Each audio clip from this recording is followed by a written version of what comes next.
from the Central Arkansas game.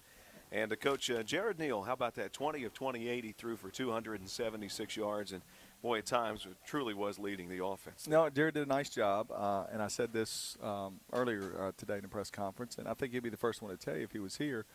We still have higher expectations of Jared. I mean, yeah, very proud of the fact I think he's over 70% completion percentage last two games, 18 of 25 in the first game, and then 22 of 30, this week. But he can play better. He'll tell you he missed a couple run checks, things that he's usually just really consistent on. I thought there was a couple that after watching the tape, he saw it and there were some different things he could have done and some different things I could have done to help him, make that. Because there's a lot on those quarterbacks, as you know, when they're out there. I mean, protections, the snap count, the blitzes, the run game. I mean, and then physically deliver the ball to who's it's got to go to. So there's a lot on him, and I got to help him as well. But yes, he did some good things for us. He gave us a chance to win, but he can play better, like many of our players. Interesting that you said he can step it up, you can step it up too, but it's so important for that offensive coordinator and coach to know that quarterback, to know what they're capable of, to know what their strengths are, and to work as a tandem. Well, no, you're right, and that's one of the reasons why over the years that I continue to meet with the quarterbacks, even though we got a great offensive staff and many of them were capable of doing that. But we all agree that it's just based on being the play caller, to be able to have that dialogue with him and Dylan, every day, to know when their body language, to know when they don't get the signal, or to know when they make a check at the line of scrimmage, I already know what they're going to get to. It just doesn't work very good if the play caller is not. How close were you to Derek Carr? I mean, how much could you read him? Yeah, you could tell his body language. He early in his career, we'd be fussing on the sidelines, and when there'd be some struggles and stuff. As he matured and got older, it's really fun to watch him. And got a text from him the other day wishing us good luck. I don't know how Temple. How'd they do against Navy? I don't know. That's where Derek is now, but I think they were behind the last I checked. But very proud he's getting a chance to be around and experience other ways to do and hopefully he'll coach for a long time. Oh, I'm sure he will. I mean, you've been in his position. I certainly have. I never was in Philadelphia, Pennsylvania. I was in Cleveland. Going south. I was in Cleveland, Mississippi. But everybody's got to get a start somewhere. Catching the football. If Jared's going to complete 20 passes again, you have a lot of receivers here, and Kyle Carrick 9 catches for 150 yards. Big day. Very proud of him. I'm sure he'll tell you. He had opportunity to get 10, maybe even 11. But hopefully that's Kyle's breakout game. It's been a maturing process for him after he transferred here from Michigan State. Last year he played sparingly.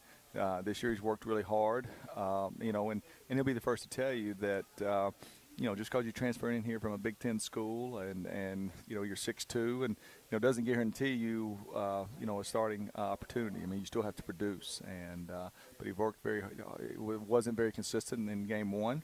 Had to battle back and keep his starting job during the week of practice, and certainly did that. And he performed on Saturday, and I'm very proud of him. Had more catches in that one game than he did all of last season. What's interesting to me is that of his 6 catches or something last season, I remember 3 or 4 of them. I mean, you just thought this guy's got a ton of potential. Well, no, you did. It was the consistency in practice and the meeting room, and now it's starting to come into place for him. He'll be the first to tell you, he's still not Jeremy Butler, Quentin Sims yet, but very excited to see him, with some big plays, and we need more of that. Does it help him that he played with them? I would hope so. I mean, that's a great observation. I would hope the work ethic, the attention to detail that they had, the desire to have the ball thrown to them on third down, that needs to continue to filter throughout our offensive skill guys, because we're still looking for some more reliable playmakers. Corey Jordan also with 5 catches in the game, and he just appears to have such good hands. Very proud of him. Very proud of him. He made some very difficult catches. He really did. I mean, you watch in slow motion, and that's one of the things Jared would tell you, that he wasn't quite as accurate on some throws, and Corey bailed him out a couple times, and that's great to watch. And Corey's a guy who's really normally, if Quentin Sims had, I know I keep going back to those guys, but between Quentin and Jeremy Butler, there probably was 15 catches in a regular game, and if Corey chipped in 2, 3, 4, 5, that was a great day. Well, now Corey's one of the primary playmakers, to where we're striving for excellence. We're striving for his standards to kind of continue to raise, and not just be satisfied with 5 catches. And it's like we don't need you to go 1 for 4 with a home run. We need you to go 3 for 4 or even Right. hit for the cycle some days. It's okay, to have high expectations.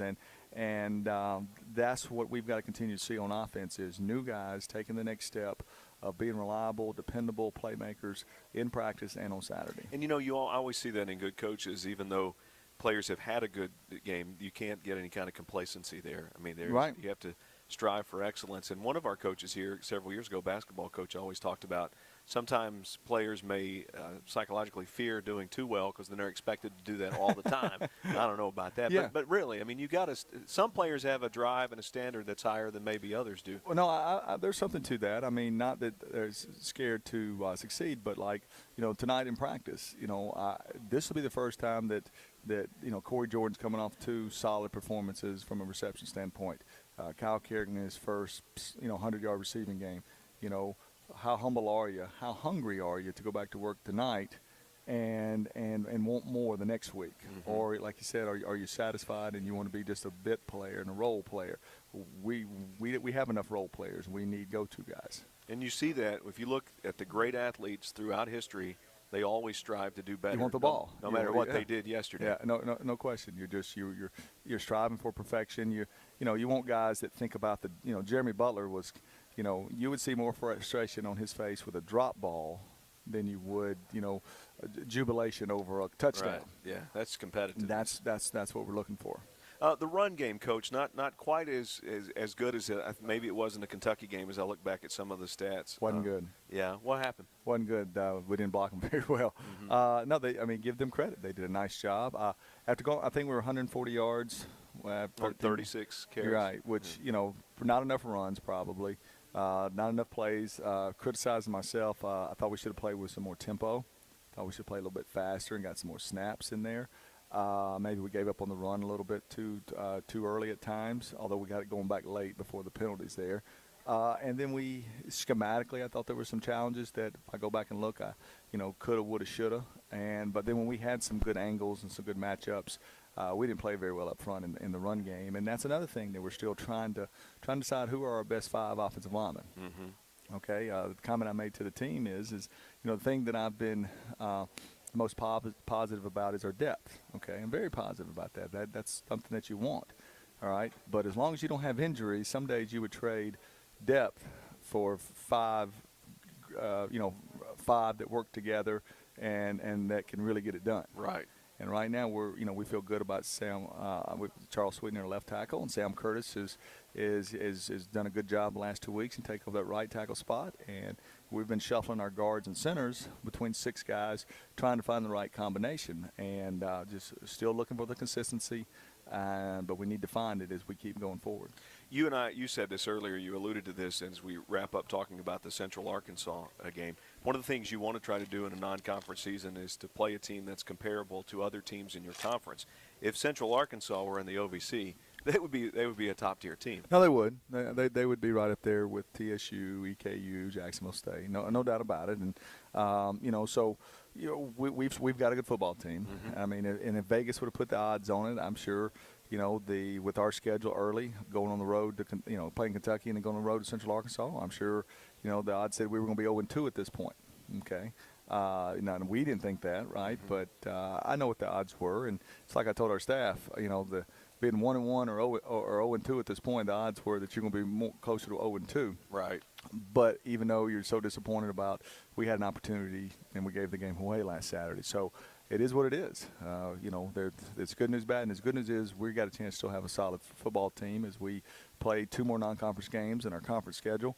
But we got to get it going. We got to get it going, and as we start talking about this week, we can't try to score. You can't score 3 touchdowns in one play Thursday night. You can't rush things. You can't take out all your frustrations and throw a shutout up on the first drive. Mm-hmm. You can't do that. You just got to play solid football and then let the game come to you, and then opportunities will show themselves. Okay, we'll take a break. We'll talk about the week coming up and how it is a short week with Coach Jason Simpson here on the UT Martin Skyhawk Sports Network.